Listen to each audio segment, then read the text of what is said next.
These events just don't happen by themselves, and so I'd be remiss if I didn't thank a lot of the people that made this possible. I want to thank my legislative assistant, Mary P. Dooley. Mary has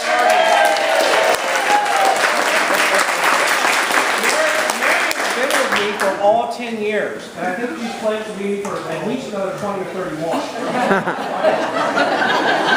One of the senior people for LA's, and so, honestly, it's such a great plus to have someone like Mary by my side in Richmond. So thank you, Mary, for all that you do for me. My terrific treasurer, Linda Caudill Fagan, is also here. Linda, where are you? Linda.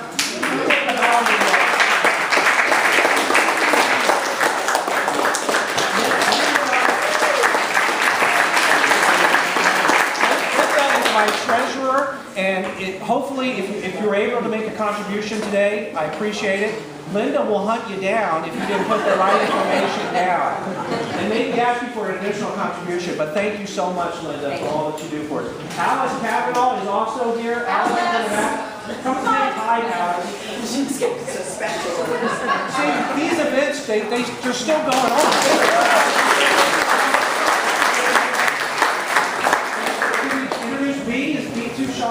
B. Atkinson is here. But she's in the back. Patrick Hogan is here. Just for a second. We have here's Patrick. If you're on Team Hope and you're a male, you have to be named Patrick. Stephanie Clifford is also here, and Stephanie has been my campaign manager for a number of years, and I hope she does it again. I'm putting her on the spot again. Now I'm running for re-election right here. But she's already started the first part of the job. Is we got to get petitions. So if you live in my district, see Stephanie, because I need to get on the ballot and sign my petition. So thank you for being here, Stephanie. And Margaret Trombley was Margaret in the back signing people up? Margaret has been one of the best drivers I've ever had driving around doing door knocking. She is terrific. So if you're going to run a campaign, you need to go see Margaret. But she's probably pretty expensive right now since she's graduated college. So anyway, there's a number of elected officials that are here, and I want to make sure I get everyone. Paul Ferguson is here. We have Theo Stamos is here, our Commonwealth attorney. Collecting signatures as well. Thank you.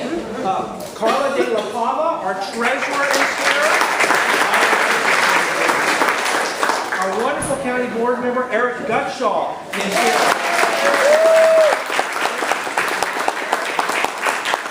And our terrific 8th District Chair, Margot Horner, is here.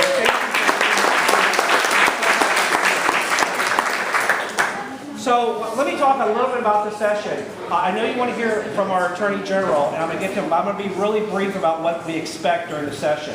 I will say this, on Thursday night, some people were at our public hearing that the delegation had.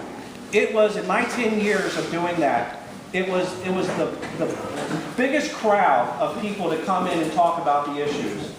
And I think that there's a lot of that because it's a lot of the same things you hear about the need that the state needs to make.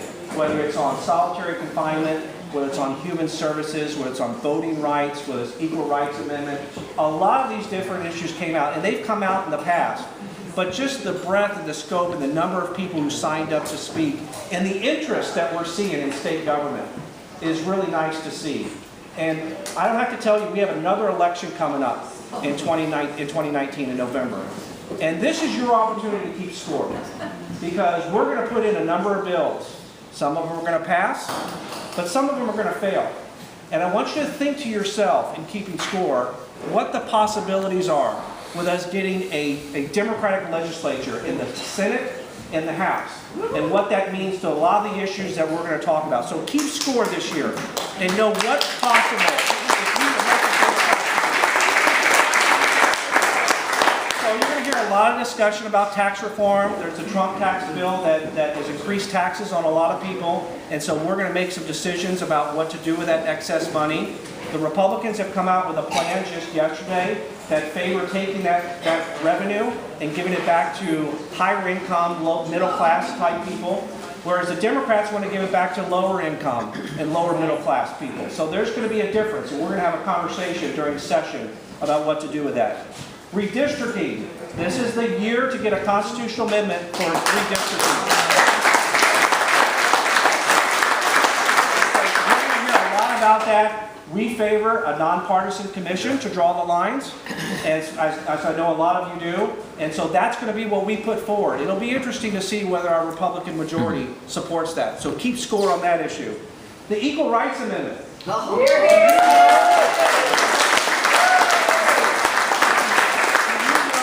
That Virginia could be the 38th state to pass the Equal Rights Amendment.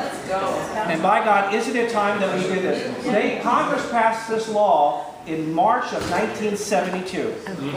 Been 46 years since a lot of people have been pushing this issue.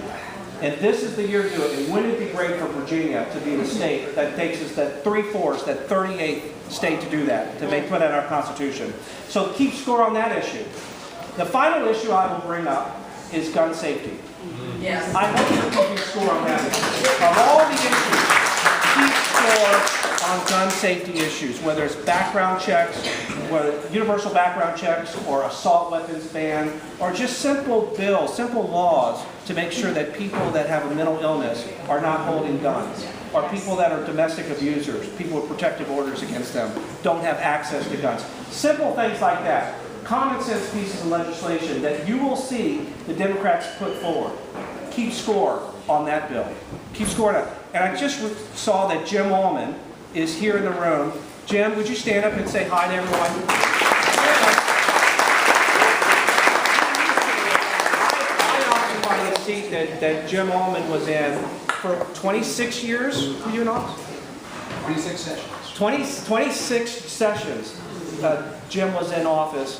And Jim, as I recall, was under Governor Wilder, brought the one handgun a month law. He was chair of the courts committee, I believe at the time. And the year that I was elected in 2009, so 2010 session, I remember distinctly that the Republicans, one of their highest priorities was to repeal Jim Allman's law of one handgun a month.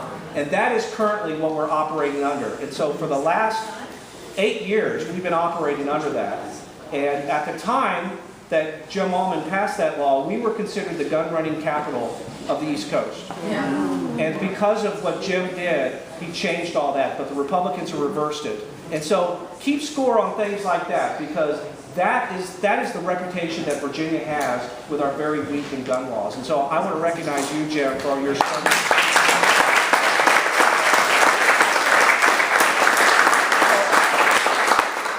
I have the great privilege to introduce Mark Herring, our Attorney General, who he's been in the Senate, so we served in the legislature together at some point before he became Attorney General. And I'm just so happy that he's here, because what he's done with the office, and this is, I guess, not a high compliment, because the low bar that had been set by his predecessor, but he really brought back integrity to that office. And the words that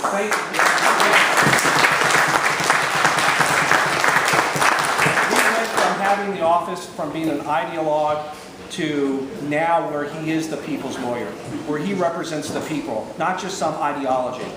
And you see that in his actions. You see that in his 4 years, and now, I guess it's the 5th year, you've now been Attorney General. What you've transformed that office. And some of the things lately, I'll just read some of the things that he's done lately. With the Affordable Care Act, and that's something that's been very important to me, pushing to make sure that people have more access to health care and more coverage. He has been every step of the way fighting to make sure and preserving the patient protections that exist in the Affordable Care Act. He's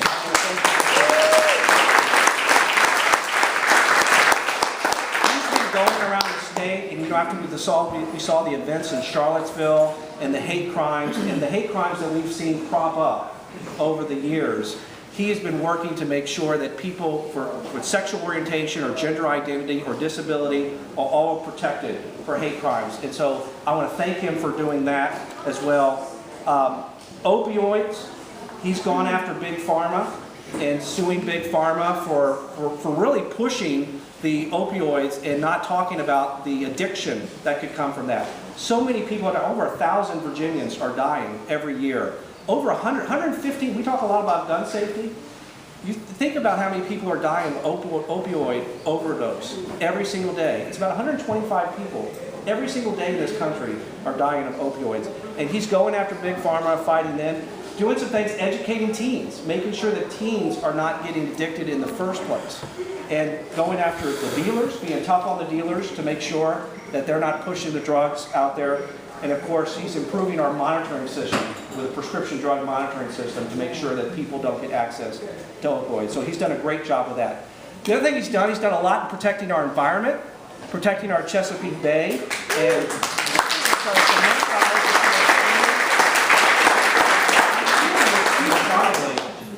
But the thing that I want to recognize him especially for is something that he did recently in our environment.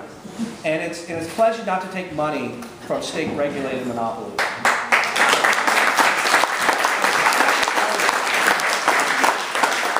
It's news because, not just because he's a statewide candidate, not just a statewide official. It's news because he's been around a long time and he has taken money from Dominion. Just like I have taken money from Dominion. And I've heard from a lot of my constituents, and I know this is how he came to his conclusion, I've heard from a lot of our constituents that the perception that you're taking money is influencing your vote. Whether it's true or not, I can't give enough speeches to convince my constituents that I'm voting not because they gave me a check, but because it's the right thing to do. And I'm tired of making that speech over and over. And so when he reported on Blue Virginia that he's no longer going to accept campaign contributions from state-regulated monopolies like Dominion, then I said, this person is going to be on the ballot in 2021. He's going to be our statewide candidate for governor. I'm going to support him wholeheartedly for governor. And I'm going to take the same commitment that he made, because I don't want him to be the only one there.